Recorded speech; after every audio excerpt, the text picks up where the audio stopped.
Vamos dar início agora ao livro de Gálatas. O capítulo 1 começa com prefácio e saudação. Paulo, apóstolo, não da parte de pessoas nem por meio de homem algum, mas por Jesus Cristo e por Deus Pai, que o ressuscitou dos mortos. E todos os irmãos que estão comigo às igrejas da Galácia. Que a graça e a paz estejam com vocês da parte de Deus, nosso Pai, e do nosso Senhor Jesus Cristo, o qual entregou a si mesmo pelos nossos pecados para nos livrar deste mundo perverso, segundo a vontade de nosso Deus e Pai. A quem seja glória para todo sempre. Amém. Agora, a partir do versículo 6, o contexto é: não há outro evangelho. Estou muito surpreso em ver que vocês estão passando tão depressa daquele que os chamou na graça de Cristo para outro evangelho, o qual na verdade não é outro. Porém, há alguns que estão perturbando vocês e querem perverter o evangelho de Cristo.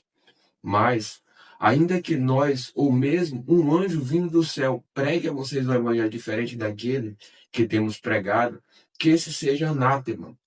Como já dissemos, e agora repito, se alguém está pregando a vocês um evangelho diferente daquele que já receberam, que esse seja anátema. Por acaso eu procuro agora o favor das pessoas ou o favor de Deus? Ou procuro agradar pessoas? Se ainda estivesse procurando agradar pessoas, eu não seria servo de Cristo. A partir do versículo 11, o contexto é: Paulo se torna apóstolo.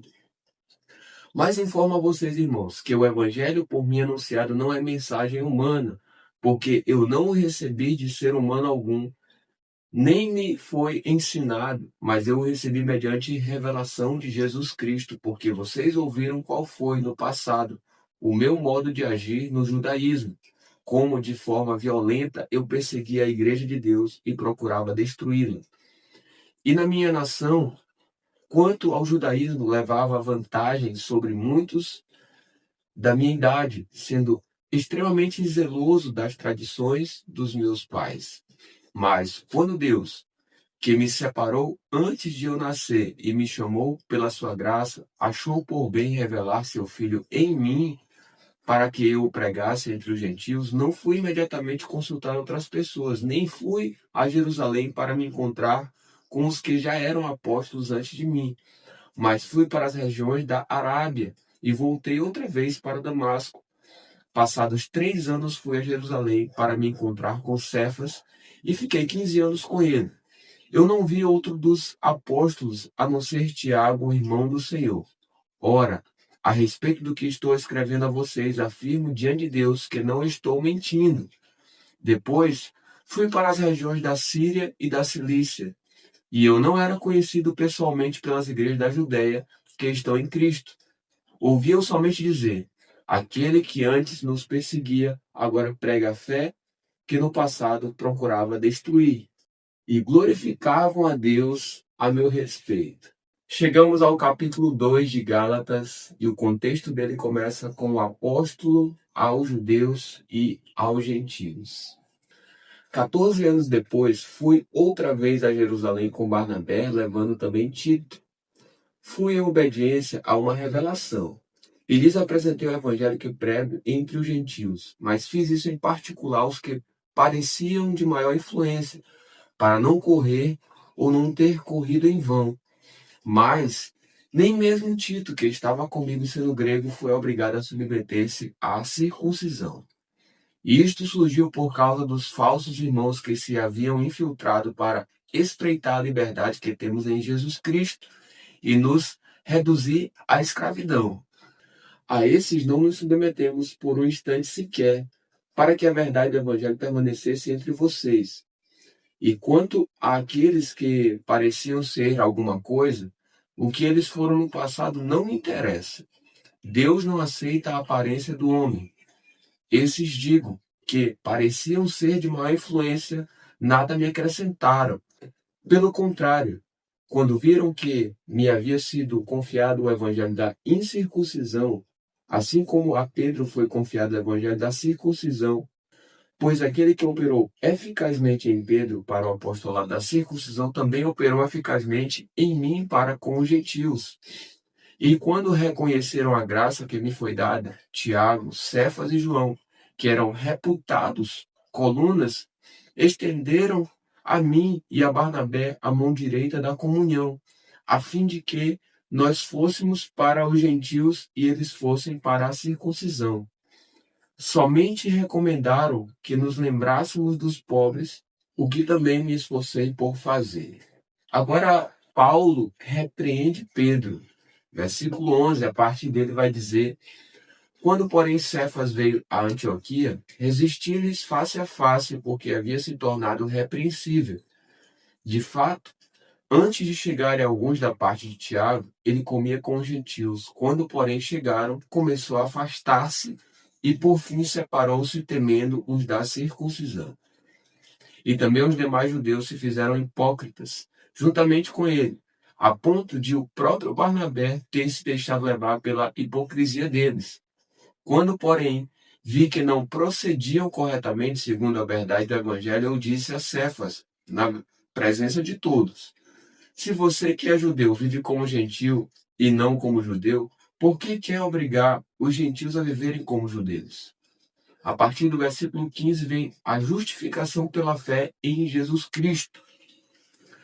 Nós, judeus, por natureza, e não pecadores dentre os gentios, sabendo, contudo, que o homem não é justificado por obras da lei, e sim mediante a fé em Jesus Cristo, também temos crido em Cristo Jesus para que fôssemos justificados pela fé em Cristo, e não por obras da lei.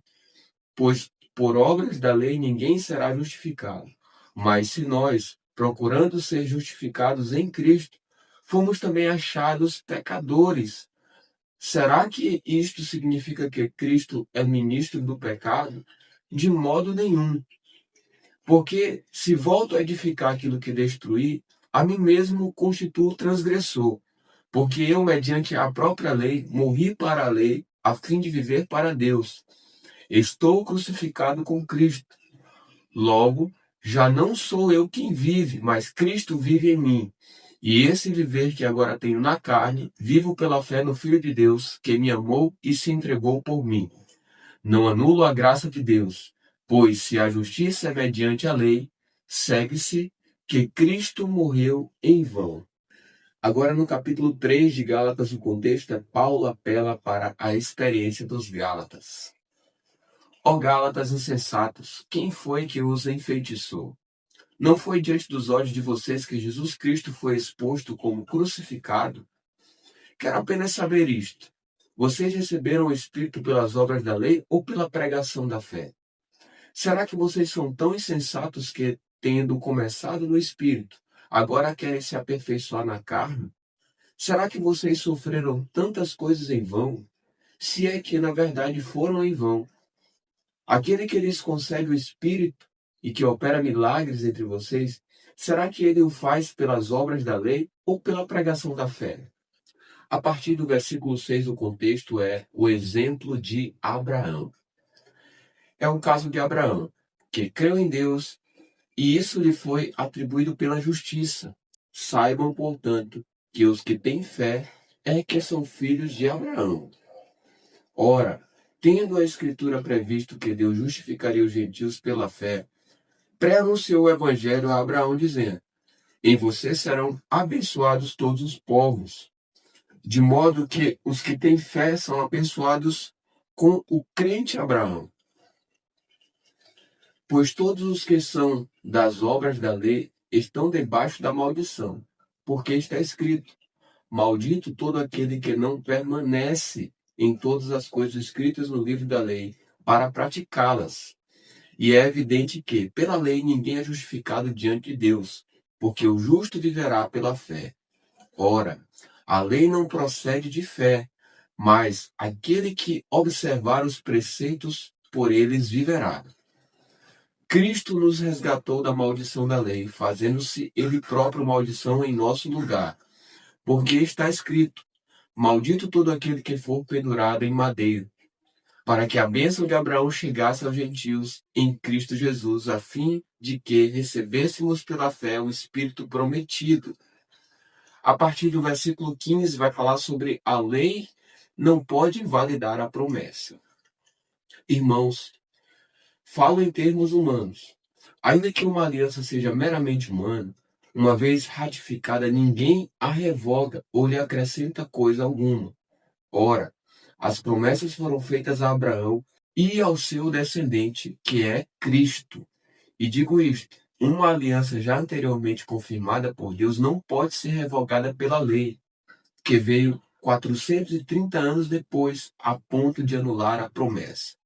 Porque, se a herança provém de lei, já não decorre de promessa, mas foi pela promessa que Deus a concedeu gratuitamente a Abraão. Logo, para que a lei? Ela foi acrescentada por causa das transgressões, até que viesse o descendente a quem se fez a promessa, e foi promulgada por meio de anjos, pela mão de um mediador. Ora, o mediador não é de um só, mas Deus é um só. Será então a lei contrária às promessas de Deus? De modo nenhum, porque se fosse promulgada uma lei que pudesse dar vida, então a justiça seria de fato procedente de lei. Mas a Escritura encerrou tudo sobre o pecado, para que, mediante a fé em Jesus Cristo, a promessa fosse concedida aos que creem. A partir do versículo 23, o contexto é a tutela da lei para nos conduzir a Cristo. Mas antes que viesse a fé, estávamos sob a tutela da lei e nela encerrados, para essa fé que no futuro haveria de ser revelada, de maneira que a lei se tornou nosso guardião para nos conduzir a Cristo, a fim de que fôssemos justificados pela fé. Mas, agora que veio a fé, já não permanecemos subordinados ao guardião, pois todos vocês são filhos de Deus mediante a fé em Cristo Jesus. Porque todos vocês que foram batizados em Cristo, de Cristo se revestiram.